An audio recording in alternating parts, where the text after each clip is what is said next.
존경하는 국민 여러분, 해외 동포 여러분, 문희상 국회의장님과 선배 동료 의원 여러분, 그리고 정세균 국무총리님과 국무위원 여러분, 더불어민주당 원내대표 이인영입니다. 지난 한 달 우리 국민들은 코로나19 때문에 불안과 공포에 떨어야 했습니다. 2차, 3차 감염에 대한 두려움으로 거리에는 인적이 끊기고 민생에는 한파가 몰아쳤습니다. 확진 판정자가 이어지고 여전히 긴장된 상황이지만 한편에서는 희망의 소식도 들려오고 있습니다. 우리 방역당국의 발빠르고 체계적인 대응 덕분에 9분이 무사히 완치 판정을 받았고 격리되었던 우한 교민들도 집으로 돌아가기 시작했습니다. 역학조사와 치료 경험이 축적되면서 방역 현장에서 코로나19에 대한 공포는 잦아들고 있습니다. 정부가 독자적인 진단키트 개발에 성공하면서 하루 검진 능력도 비약적으로 늘어났습니다. 정부는 이제 해외여행을 다녀오지 않은 분과 일반 폐렴 환자까지도 검진 대상에 포함하는 등 방역망을 더욱 촘촘하게 가동하고 있습니다. 이제 우리 사회가 코로나 발생 초기에 보였던 극도의 긴장 상태에서 벗어나 어느 정도 관리 가능한 상황으로 접어든 것으로 보입니다.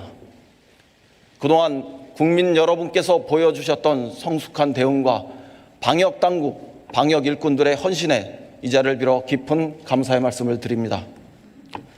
세계보건기구를 비롯한 국제기구가 최고 수준의 방역 능력을 인정했고 미국의 질병관리본부는 감염병 안전등급 1등급으로 우리나라를 평가하기도 했습니다. 우리는 이미 강원도 산불과 포항 지진, 아프리카 돼지열병 등 문재인 정부 들어 발생한 몇 차례 국가 재난 상황에서 세계가 주목하는 방제 능력을 보여줬습니다. 이번 코로나 사태까지 성공적으로 대응한다면 선진 방역 강국이라는 확고한 지위를 부여받게 될 것입니다. 존경하는 국민 여러분, 감염병에 대한 공포가 경기 위축으로 이어져서는 안 됩니다. 많은 국민들께서 안 그래도 어려운데 코로나 사태까지 겹쳐 너무 힘들다고 하소연하십니다. 어린이집 원장님은 등원하는 아이들 수가 줄었다며 걱정하시고 음식점 사장님은 바이러스보다 손님 없는 게 더 무섭다고 걱정하십니다. 휴업이나 폐업을 고민하는 분들도 늘었습니다. 갑작스러운 피해를 조금이나 덜기 위해 민주당과 정부는 백방으로 뛰고 있습니다. 당장 위기에 처한 중소기업과 소상공인을 위해서 지난 13일부터 경영안정자금 450억 원과 특별보증 2,050억 원을 공급하기 시작했습니다. 또 긴급경영안정자금 금리를 2.65%에서 2.15%로 노란우산 공제 대출금리를 3.4%에서 2.9%로 각각 0.5%포인트까지 인하해 소상공인들의 금융 비용 부담을 경감하고 또 만기도 연장할 계획입니다. 코로나 사태로 피해를 입은 중소기업과 자영업을 위한 세무 지원에도 착수했습니다. 법인세와 부가가치세의 신고 및 납부 기한을 9개월까지 연장했고 체납 처분 및 세무조사 착수도 유예할 계획입니다. 코로나 피해 관광업의 지원을 위해서 지방의회 의결로 숙박시설 재산세 감면 또한 추진하도록 하겠습니다. 금융지원도 이미 시작했습니다. 정부는 지난 7일 코로나 사태 피해 대책으로 총 2조 원 규모의 금융지원 방안을 발표한 데 이어서 기업, 소상공인의 자금 회로를 해소하기 위한 14조 7천억 원 규모의 범용 지원 프로그램도 마련해 두고 있습니다. 금융감독원은 일선 금융기관들이 적극적인 지원에 나설 수 있도록 고의, 중과실이 없는 경우 담당자의 면책이 이루어지도록 조치했습니다. 이제 방역과 함께 위축된 민생 경제도 꼼꼼하게 챙겨야 할 때입니다. 코로나로부터 민생 경제를 지키기 위해 정부는 적극적인 노력을 기울이고 이제 국민 여러분께서는 일상에 복귀할 때 문제는 해결될 것입니다. 민주당은 반드시 코로나 바이러스를 퇴치하고 침체한 서민경제의 활력을 되살려 내겠습니다. 존경하는 국민 여러분, 문희상 국회의장님과 선배 동료 의원 여러분, 정세균 국무총리와 국무위원 여러분, 20대 국회가 곧 막을 내립니다. 그러나 20대 국회가 받아든 성적표는 초라합니다. 국회 보이콧만 모두 20차례에 이르고 여야 합의는 지난 1년 동안 7번이나 파기되었습니다. 19대 국회는 183일 동안 836시간 본회의를 열었습니다. 그러나 20대 국회는 150일간 506시간을 개최한 것에 불과합니다. 법안 처리율도 17대 58%, 18대 55%, 19대 45%였지만 20대 국회는 고작 34%에 불과한 실정입니다. 누구를 탓하기 전에 우리부터 반성하겠습니다. 검찰개혁, 집값 안정, 그리고 최근 임미리 교수를 둘러싼 논란에 이르기까지 우리 민주당을 향했던 비판적 국민의 목소리를 외면하지 않겠습니다. 우리 내부의 확신만으로 국민과 소통해서는 국민의 폭넓은 동의를 구할 수 없음도 잘 알고 있습니다. 민주당은 집권당답게 더 높은 가치를 지향하고 더 넓게 포용해야 한다는 국민의 목소리를 무겁게 받아들입니다. 어느 한순간에 우리 역시 국민의 눈에 기득권이 되고 다친 모습으로 비춰질 수 있음을 잊지 않고 늘 긴장하겠습니다. 집권여당의 원내대표로서 그동안 국민 여러분들께 심려를 끼쳐드린 점에 대해서 송구스럽다는 말씀을 드립니다. 더욱 낮고 겸손한 자세로 민생에 집중할 것을 약속드리겠습니다. 마지막 남은 국회 시간, 국민의 삶을 하나라도 더 개선하기 위해서 민주당이 앞장서서 전력을 다하겠습니다. 얼마 전 미래통합당 황교안 대표께서 장사가 안 된다고 호소하는 종로의 상인들을 향해서 젠트리피케이션 피해를 없애고 비싼 임대료 부담을 줄이겠다고 약속하셨습니다. 2월 국회에서부터 그 약속이 지켜질 수 있기를 기대합니다. 최근 전주에서 임대료의 20%를 낮춰주는 착한 건물주의 미담이 소개된 바 있습니다. 더 많은 착한 임대의 물결로 이어지기를 기대합니다. 마침 대통령께서도 착한 임대 사업에 대해 특별한 대책을 강구하라고 지시하셨습니다. 이와 발맞춰 국회는 지역상권 상생 발전법을 꼭 통과시켜야 합니다. 상가 건물 임대차 보호법과 지역상권 상생 발전법은 2년 가까이 발이 묶여 있다가 2018년 임차인이 건물주에게 망치를 휘두른 이른바 서촌 궁중족발 사태가 발생한 뒤에야 상가 건물 임대차 보호법만 간신히 국회를 통과했습니다. 지역상권 상생 발전법은 지금도 전신이었던 자유한국당의 반대로 국회를 통과하지 못했습니다. 이번 국회에서 지역상권 상생 발전법이 미래통합당의 협조로 통과되기를 바랍니다. 지난 연말 자식을 잃은 부모들이 국회를 찾아와 무릎을 꿇고 눈물로 호소하는 일이 있었습니다. 민식이와 혜인이, 태호, 유찬이, 하준이 부모입니다. 더는 우리 아이들을 교통사고로 잃지 않도록 해달라는 그 말을 하기 위해 국회에서 무릎을 꿇는 부모님들의 모습을 보고 저는 너무나 부끄러워 얼굴을 들 수가 없었습니다. 우리 국민들 사이에서는 국회가 부끄럽다는 탄식이 터져나오기도 했습니다. 아이들을 지키는 법안 가운데 민식이법과 하준이 법만이 통과되었습니다. 혜인이법과 태호, 유찬이법도 이번 국회에서 꼭 통과되기를 기대합니다. 사람이 죽어간다. 과거 정부의 부당한 조치 때문에 피해를 입은 형제복지원 사건을 비롯한 피해자 가족들도 이렇게 울부짖으며 국회를 찾아와 무릎을 꿇었습니다.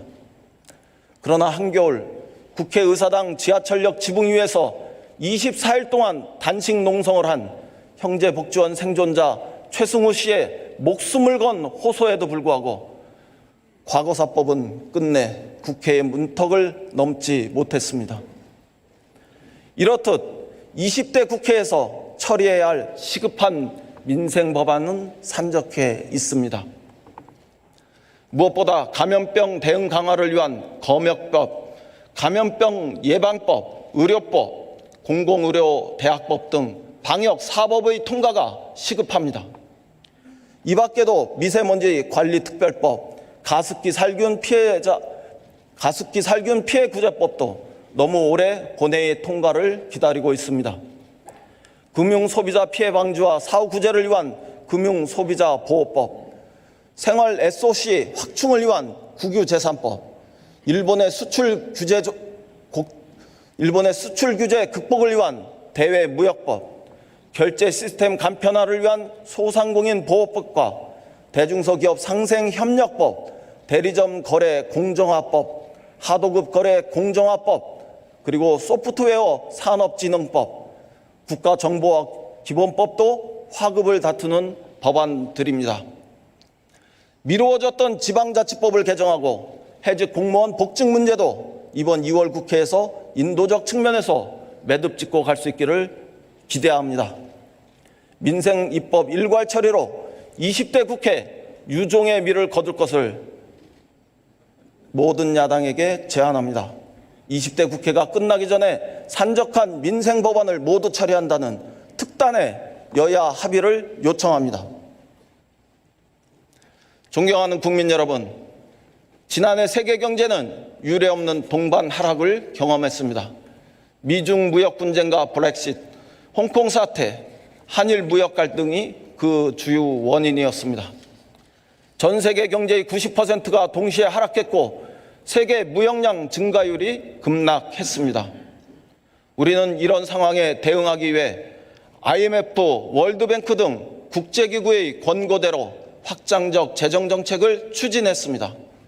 민간의 활력이 부족한 시기인 만큼 재정이 경제와 일자리에 마중물 역할을 해야 한다는 확고한 판단 때문이었습니다. 지금 우리 경제의 또 다른 가장 큰 위협 요인은 코로나 사태로 인한 경기 하방입니다. 사스가 발생한 2003년에 비해 중국 경제는 세계 경제에서 차지하는 그 비중이 8%에서 19%로 대폭 상승했고 우리나라의 대중국 수출액도 이 기간 동안 351억 달러에서 1,362억 달러로 4배 가까이 늘었습니다. 코로나 사태가 세계 경제와 한국 경제에 미치는 피해가 2003년과 비교할 수 없을 만큼 클 것이 분명해 보입니다. 정부는 오늘 국회에서 예비비 1,000억 원의 지출을 의결했다고 들었습니다. 그 외에도 코로나19 방역과 경제적 피해에 대한 대책을 수립하기 위해 항목별로 어느 정도 규모의 재원이 필요한지 산정하여 국회에 제출해 주시기 바랍니다. 국회는 적극적으로 돕겠습니다. 일자리 확대는 문재인 정부가 가장 역점을 두고 추진하는 국정과제입니다. 지난해 일자리 수가 30만 1,000명이 늘어나 당초 목표로 삼았던 15만 명 증가에 비해 2배 이상 늘었습니다. 고용률은 상승하고 실업률은 하락해서 일자리의 3대 지표는 모두 개선된 것으로 보입니다. 그러나 민주당과 정부는 여기에 안주하지 않고 추가적인 일자리 창출에 모든 노력을 더 기울이겠습니다. 두말할 필요 없이 일자리 창출의 주역은 민간 기업입니다. 기업 활력 제고로 민간에서 양질의 일자리가 창출되도록 노력하겠습니다. 민주당은 올해 기업이 100조 원 규모의 신규 투자를 할 수 있도록 기업과 더욱 긴밀히 소통하면서 제도 개혁에 힘쓰겠습니다. 특히 데이터 산업계, 금융업계, 벤처업계의 수건이었던 데이터 3법이 지난 1월 국회에서 통과된 이 계기를 살려나가겠습니다. 데이터 네트워크, 인공지능 분야에서 신산업 창출의 새로운 전환점이 될 수 있도록 모든 정책적 지원을 다하겠습니다. 신산업 분야에서 미래 세대를 위한 질 좋은 일자리가 대거 만들어질 수 있도록 시행령 제정과 집행 과정에서도 기업 및 전문가들의 의견이 최대한 반영되도록 노력하겠습니다. 한편 지난해 일자리의 양적 질적 개선에도 불구하고 제조업의 40대 일자리 창출은 미진했습니다. 인구 구조의 변화로 40대 인구가 줄어든 것이 원인이었지만 우리 제조업이 성숙 단계에 들어서면서 과거와 같은 급속한 성장이 어려워진 것도 근본적 문제였습니다. 그럼에도 불구하고 민주당은 시스템 반도체, 바이오, 미래차 등 3대 신산업에 대한 중점 투자를 통해서 제조업이 업그레이드되어 더 많은 일자리가 창출되도록 노력하겠습니다. 우선 정부는 3대 신산업 분야에 3조 원의 예산을 편성했고 신산업 생태계 조성에 마중물이 되도록 하고 있습니다. 규제 샌드박스 등 규제 개혁에도 더욱 힘써서 새로운 경제 성장과 일자리 창출이 가속화되도록 노력해 주시길 부탁드립니다. 다음으로 상생형 일자리 추진에도 민주당은 더욱 집중하겠습니다. 상생형 일자리 사업은 새로운 일자리 창출을 위해 노사, 민정이 협력하는 한국형 일자리 창출 모델입니다.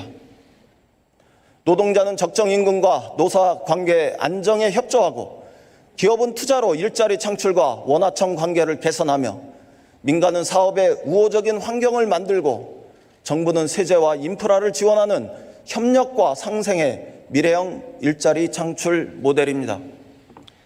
지난해 1월 경차 제조를 위한 광주형 일자리를 시작으로 친환경 뿌리산업단지를 조성하는 밀양형 일자리, 자동차 부품 산업의 활력을 높이는 대구형 일자리, 2차 전지 생산에 나서는 구미형 일자리, 이모빌리티 생산조합이 중심이 된 횡성형 일자리, 중견 벤처기업 전기차 클러스터의 분산형 일자리로 이어졌습니다. 올해에도 2월 6일 미래 전기차 부품 산업의 해외 투자를 유치한 부산형 일자리 협약이 결실을 맺었습니다. 이제까지 7개 상생형 일자리 프로젝트를 통해 총 2조 9천억 원의 투자와 9,800여 명의 직접 고용이 이루어질 예정입니다. 이를 통한 지역사회 경기 부양과 간접적인 고용 창출 효과도 매우 클 것으로 기대하고 있습니다. 특히 상생형 일자리에 대한 체계적 지원을 가능하게 하는 국가균형발전특별법이 국회를 통과함에 따라 지역별 상생형 일자리 프로젝트에 대한 정부의 지원도 본격화될 것입니다.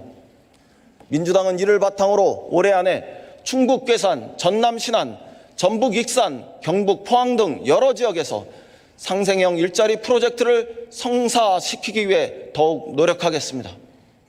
기업인, 노동자, 지역사회 모든 분들의 많은 관심과 성원을 부탁드립니다.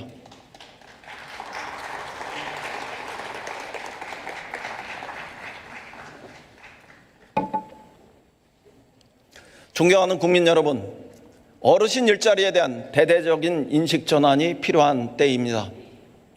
일각에서는 어르신 일자리가 집중적으로 늘어났다며 부정적인 평가를 내놓기도 합니다. 심지어 재정으로 만든 나쁜 일자리일 뿐이고 세금 먹는 하마라고 비난하는 분들도 계십니다. 하지만 연로하신 어르신들의 일자리를 민간 기업에만 맡기는 것은 지금으로선 무책임한 일입니다. 우리는 어르신 일자리 사업이 일석삼조의 효과를 낸다고 확신합니다. 첫째, 급격한 고령화와 OECD 최고 수준의 노인 빈곤율을 고려할 때 정부가 노인 일자리를 통해 소득을 늘려드리는 것은 최고의 복지입니다. 둘째, 한국노인인력개발원의 연구 결과에 의하면 일자리에 참여하시는 어르신들께서는 보람도 느끼고 자긍심도 강하며 더 건강해지신다고 합니다. 셋째, 어르신들이 오랜 경제활동에서 취득한 지식과 경험이 사장되지 않고 일자리 사업을 통해 활용되고 또 다음 세대에 전달된다면 우리 경제에도 큰 자산이 될 것입니다. 이제 어르신 일자리를 폄하하는 소모적 논쟁에서 벗어나야 할 때입니다. 어르신 일자리 확충 사업은 축복해야 할 효도 사업이기도 합니다. 국회가 함께 어르신에 대한 효도 사업에 나섭시다. 어르신 일자리 창출과 관련한 야당의 적극적인 협조를 부탁드립니다. 몇 번을 말씀드렸지만 자영업과 소상공인분들은 우리 경제의 허리입니다. 또한 우리 경제의 일자리 창출에서도 매우 중요합니다. 민주당은 올해 영세 자영업과 소상공인 지원을 위해 모든 노력을 다할 것입니다. 우선 지역 신용보증재단을 통한 특례 보증금액을 20조 원에서 25조 원으로 대폭 늘렸습니다. 지방정부와 협력하여 20만 명에 해당하는 자영업자가 추가로 보증 혜택을 받도록 하겠습니다. 자영업자와 소상공인에게 매출 확대보다 더 중요한 것은 없을 것입니다.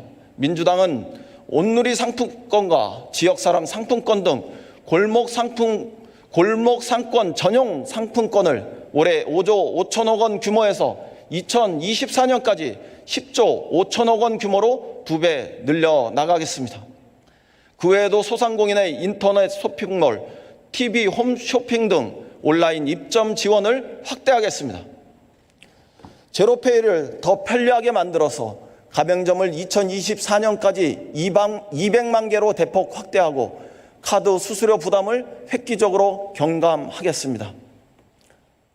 지역상권 활성화를 위해 지역상권 르네상스 프로젝트도 과감하게 확대하겠습니다.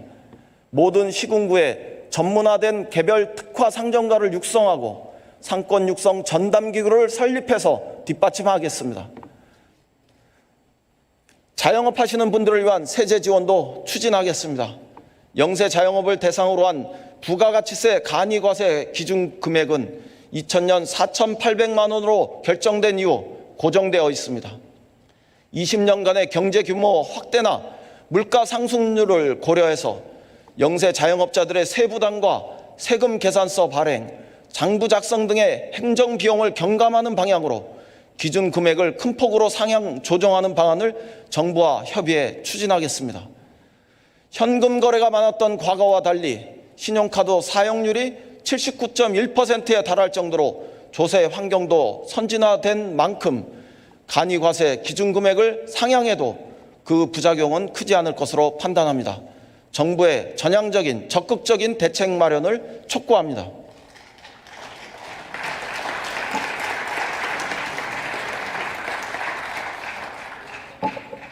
존경하는 국민 여러분, 민주당은 그간 골고루 잘 사는 나라를 실현하기 위해 균형 발전 전략을 일관되게 추진해 왔습니다.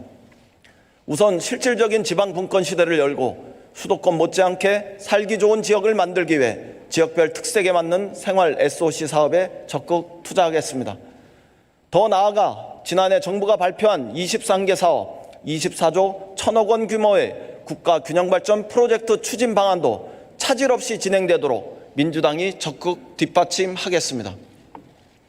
교육의 지역 불균형도 타개하겠습니다. 지역 거점 국립대를 인재 양성과 지역 발전의 산실로 만들겠습니다. 지역 거점 국립대 경쟁력을 이전보다 강화하고 지역의 교육과 취업의 선순환 구조를 만들어내겠습니다. 지역의 인재들이 넘쳐나고 활기를 되찾을 수 있도록 민주당은 앞장서겠습니다.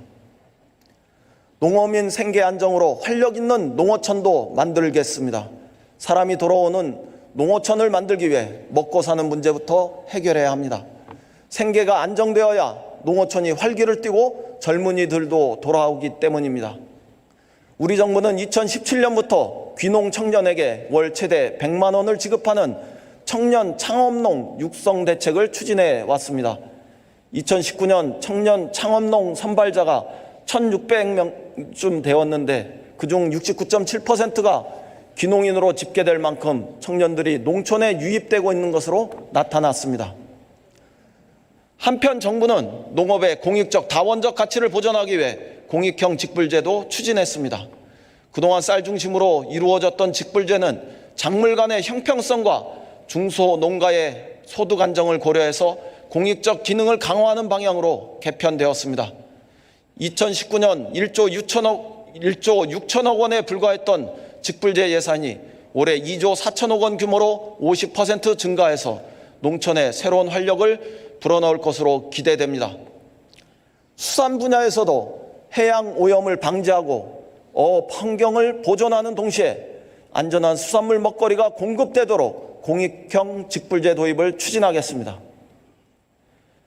한편 취약계층의 농식품 구입 비용을 지원하는 농식품 바우처 사업도 단계적으로 확대해 나가겠습니다.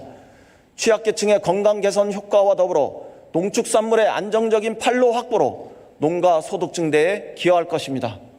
아울러 4차 산업혁명 기술을 접목한 농업의 스마트화를 뒷받침해서 농촌의 신성장 동력도 창출해 나가겠습니다. 민주당은 시간이 걸려도 ILO 핵심 협약 비준과 모든 노동조합의 합법화를 끊임없이 추진하겠다는 약속을 드립니다. 비정규직의 정규직화, 임금 격차의 해소 등 노동계 현안도 꾸준히 해결해 나가겠습니다. 필요하다면 기본급 비중이 낮은 임금 구조를 개혁하는 방안에 대해서도 함께 노동계와 지혜를 모아 나가겠습니다. 한편 이제 사회적 대타협을 통해 노동 존중 사회로 전진할 수 있는 새로운 기회의 문은 열리고 있습니다. 우리 사회 전체의 성숙을 위해서도 새로운 사회적 대화의 길로 노동계는 적극 팔을 붙이고 나설 수 있어야 합니다. 사회적 합의를 위한 대화의 무대를 더 이상 외면하지 말고 노동계도 당당히 자리를 잡을 수 있기를 바랍니다. 87년 노동자 대투쟁의 성과를 넘어서 우리 사회의 당당한 주역이 되는 노동운동의 담대한 전환을 요청드립니다. 청년의 주거와 일자리 안정을 더욱 적극적으로 추진하겠습니다. 우리 국회는 지난 1월 제정했던 청년 기본법으로 인해 청년 정책을 종합할 틀을 만들었습니다. 이제는 구체적인 정책들로 청년들의 삶을 하나하나 바꿔나가야 할 때입니다. 민주당은 청년 주거 문제 해결을 위해 총선 공약으로 청년과 신혼부부를 위한 주택 10만 호 공급 계획을 발표했습니다. 수도권 3기 신도시 중에 역세권의 5만 호를, 구도심에는 일자리와 문화시설을 갖춘 4만 호를 건설할 예정입니다. 용산 철도부지 등 국공유지 활용을 통해서 1만 호 공급도 적극 추진하겠습니다. 일자리와 편의성 등을 종합적으로 고려해서 청년들이 집 걱정 없이 학업과 생업에 종사하고 신혼부부가 안정적으로 정착할 수 있는 주거타운을 건설하겠습니다. 벤처 4대 강국 건설도 청년과 함께 하겠습니다. K유니콘 프로젝트, 모태펀드 연 5조 원 달성 등 혁신 벤처를 육성해서 우수한 인재도 키워내겠습니다. 최근 5년간 모태펀드 투자를 유치한 기업은 전년 대비 3만 5천 명의 일자리 창출 효과를 거두었습니다. 기업당 평균 15.1명에 이릅니다. 청년 벤처 창업도 적극 지원하겠습니다. AI 등 미래 신기술을 중심으로 매년 1,000명씩 청년 창업가 육성에 나설 것입니다. 인문계 학생을 위한 청년 취업 아카데미 사업 지원도 확대하겠습니다. 예술인 고용보험인 한국형 엥테르미땅 제도를 만들어서 청년 문화 예술인이 창의적 생산 활동을 이어가도록 하겠습니다. 창작 장려금 지원 대상도 확대하겠습니다. 민주당은 경제적 어려움으로 꿈을 포기할 수밖에 없는 청년들이 자신의 꿈을 키우고 기술, 문화 강국의 미래로 자랄 수 있도록 국가가 확실하게 뒷받침하는 제도를 만들어 나갈 것입니다.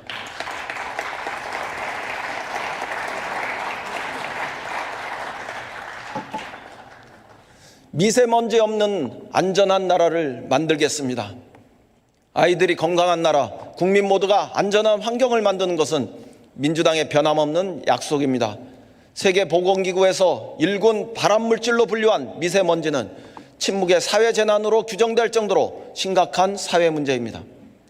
민주당은 지난 3월 학교보건법을 개정하면서 모든 교실은 물론 경로당에 미세먼지 측정기와 공기 정화기를 설치하여 국민의 걱정을 덜어드렸습니다.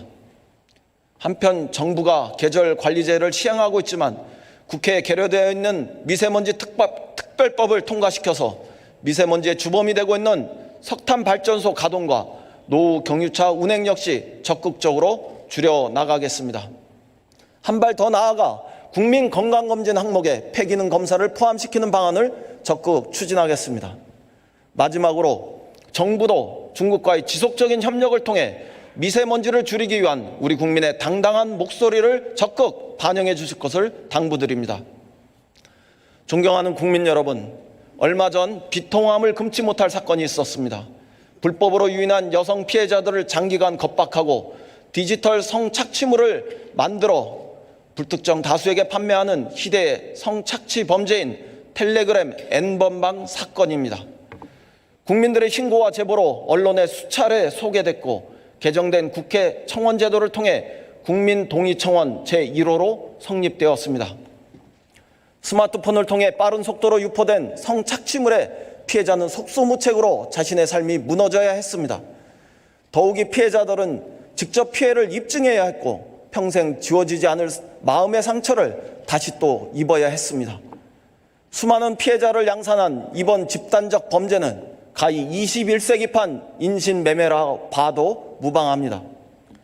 국민입법 시대를 여는 만큼, 국민청원 1호인 만큼 국제 공조수사는 물론 양형 기준을 엄격하게 강화해서 피해자들의 끊임없는 고통에 우리 국회는 응답해야 합니다. 더불어민주당부터 나서겠습니다. 야당의 동참도 호소합니다. 이미 국회에는 이와 관련된 법들이 계류되어 있습니다. 아동 청소년의 성보호법, 성폭력 범죄 처벌 특례법, 가정폭력 범죄 처벌 특례법, 스토킹 범죄 처벌 및 피해자 보호법이 계류되어 있습니다. 이 법안들을 2월 임시국회에서 처리해 국회가 디지털 성범죄를 근절할 수 있어야 하겠습니다. 여야가 심각성을 함께 인지하고 2월 국회에서 신속하게 관련 상임위를 열어 이 법안들을 처리할 것을 제안드립니다. 장애인의 자립과 소득 확대에도 더욱 나서겠습니다. 장애인 등급제가 작년 7월 폐지되었습니다. 장애인 차별금지법, 장애인연금, 중증 장애인 활동보조제도 모두 참여정부 때 시작한 정책들입니다. 장애인 자립과 기본소득 보장은 선진사회의 척도입니다. 국회는 지난해 장애인연금법을 개정해서 소득이 낮은 중증 장애인 16만 1천 명에게 기초급여액을 25만 원에서 30만 원으로 인상했습니다. 민주당은 소득 수준에 따라 앞으로도 연금 지급 대상과 금액을 단계적으로 확대하면서 장애인연금 현실화에 더욱 힘을 쏟겠습니다. 장애인 복지와 교육, 일자리를 중심으로 한 지역 통합 서비스 체계도 지금보다 한결 더 확대해 내겠습니다. 앞으로도 장애인의 삶의 질을 높이고 자립할 수 있는 정책을 지속적으로 발전시킬 것을 약속드립니다. 앞에서 말씀드렸던 이와 같은 정책들이 실현되면 자영업, 청년 신혼부부, 장애인, 노인 등에 걸쳐서 100만 명이 넘는 분들에게 새로운 복지 혜택은 돌아가게 될 것입니다.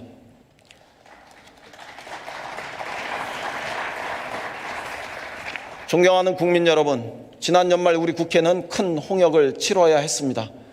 검찰개혁과 선거개혁을 둘러싸고 끝도 없는 지루한 논쟁이 이어진 끝에 20대 국회 들어서 처음으로 여야 합의가 아닌 과반의 합의로 법안과 예산을 처리할 수밖에 없었습니다. 여야가 충분히 합의하지 않고 법안을 처리한 것을 지적하고 꾸중하는 국민들도 계셨습니다. 책임이 있다면 모두 제가 짊어지겠습니다. 정치를 하는 동안 두고두고 그 책임을 다하기 위해 더 인내하고 더 겸손하게 경청하겠습니다. 그러나 법안 처리를 주도한 사람으로서 우리 국회가 처한 답답한 현실에 대해서는 꼭 한 말씀 드리지 않을 수 없습니다. 저 역시 합의 처리가 최선이라고 확신했고 합의를 이루기 위해 인내하고 또 인내했습니다. 그러나 특정 정당이 동의하지 않는 법률은 단 하나도 처리할 수 없는 구조적 문제가 우리 국회의 의사결정의 발목을 잡고 있는 것 또한 현실입니다. 저에게는 야당의 요구에 굴복해 법안 처리를 포기하거나 또 다른 과반의 합의만으로 법안을 통과시켜야 하는 양자택일의 선택밖에 주어져 있지 않았습니다. 저는 지금도 이 현실을 안타깝게 생각합니다. 돌아보면 20대 국회에서 미래통합당이 반대하는데도 본회의를 통과했던 법안은 딱 3가지 뿐이었습니다. 검찰개혁법과 선거법 그리고 유치원 3법이 그것입니다. 국회에서 이 3가지 법안을 통과시키는 일은 낙타가 바늘구멍을 통과하는 것만큼이나 어려웠습니다. 현행 국회 선진화법에 따르면 여야가 견해가 다른 법안을 처리하기 위해서는 상임위에서 국회의원 5분의 3의 동의가 있어야 합니다. 또한 상임위부터 최대 330일간의 숙려기간을 거쳐서 본회의에서 표결해야 합니다. 최종적으로 본회의에서 표결을 처리해야 하는데, 지난번처럼 만약에 미래통합당이 일정의 진행을 거부한다면 다수결 처리를 하거나 법안 처리를 하염없이 미룰 수밖에 없습니다. 이 과정에서 엄청난 갈등과 사회적 혼란마저 감수해야 합니다. 이제는 국회법 개정에 우리 모두가 다시 나설 수 있어야 한다고 생각합니다. 20대 국회 안에서 국회법 개정을 비롯해 공정과 결정의 룰을 새로 만들고 21대 국회에게 넘겨줄 수 있기를 저는 희망합니다.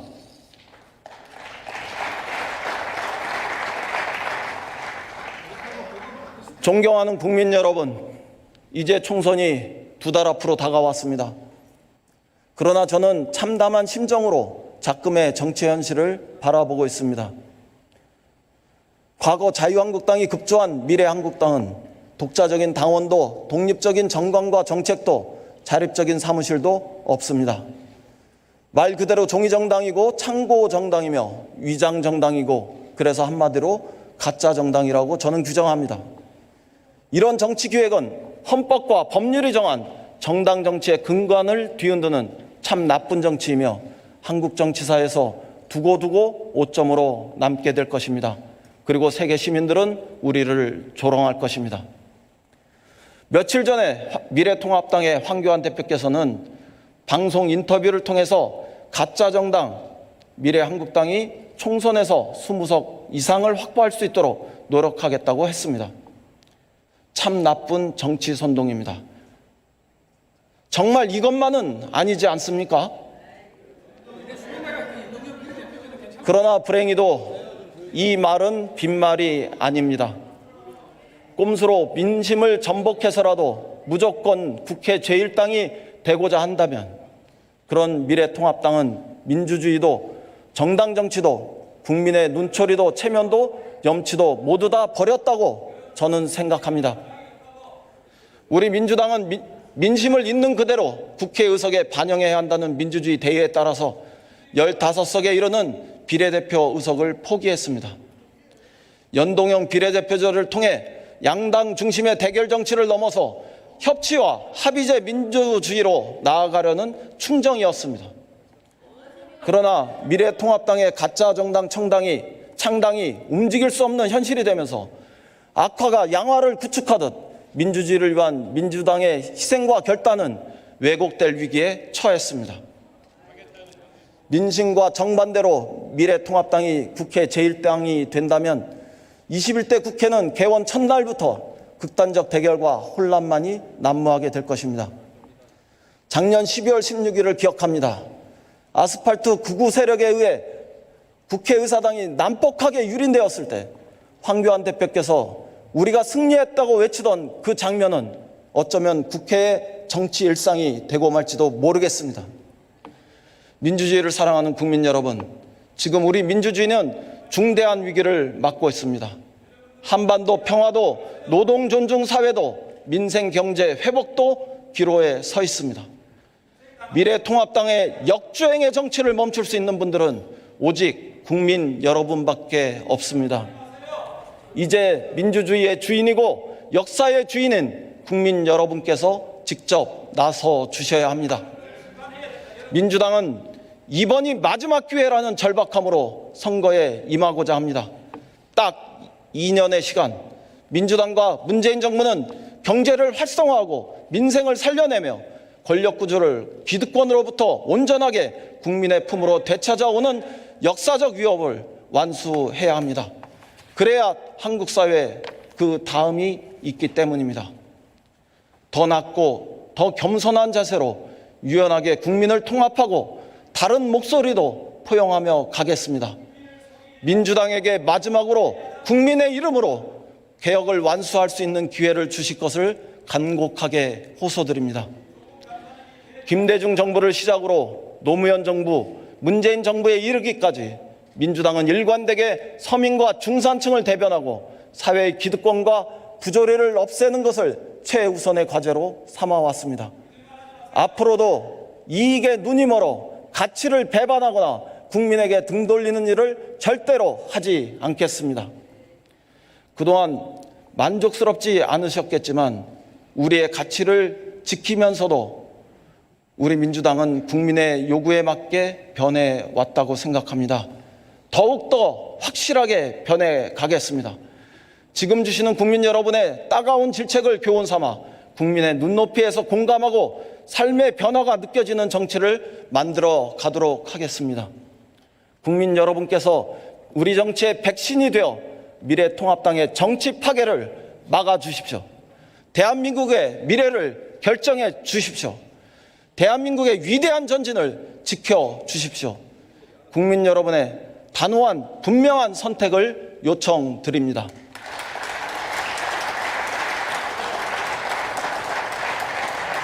끝으로 한 말씀 더 올리겠습니다. 한반도 평화가 기로에 섰습니다. 북미 대화가 교착되었고 남과 북의 협력은 제자리 걸음을 반복하기 때문입니다. 새로운 접근과 상상력으로 지금 다시 출발해야 합니다. 남과 북의 새로운 협력과 모색이 꼭 절실하게 필요합니다. 정부부터 담대하게 실천할 수 있기를 바랍니다. 금강산과 개성의 문을 열고 철도와 도로를 연결하는 한편 남북 간의 인도적 교류와 민간 교류를 활성화할 수 있어야 합니다. 당장 코로나 사태에 대한 남북의 공동 협력부터 시작해 주십시오. 북한 당국에도 요청합니다. 북한 당국에도 요구합니다. 시간이 그리 많지 않습니다. 더 늦기 전에 한반도 평화를 위한 대화 협력의 장으로 나오시기 바랍니다. 지금은 우리 민족사에서 매우 중요한 순간입니다. 지금 이 시간을 속절없이 흘려보내면 우리 민족은 두고두고 가슴을 칠 후의 시간을 맞이할 수도 있습니다. 지금은 누가 뭐라 해도 과감한 결단과 전환의 시간이어야 합니다. 국민 여러분께도 호소합니다. 다가오는 총선에서 다시 한번 평화에 투표해 주십시오. 민주당의 총선 승리보다 더 강력한 평화의 메시지는 없습니다. 문재인 정부가 한반도 평화의 길로 다시 힘차게 전진할 수 있도록 투표로 결단해 주십시오. 다시 국민의 시간은 시작되었습니다. 긴 시간 경청해 주신 국민 여러분, 선후배 동료 여러분, 감사합니다.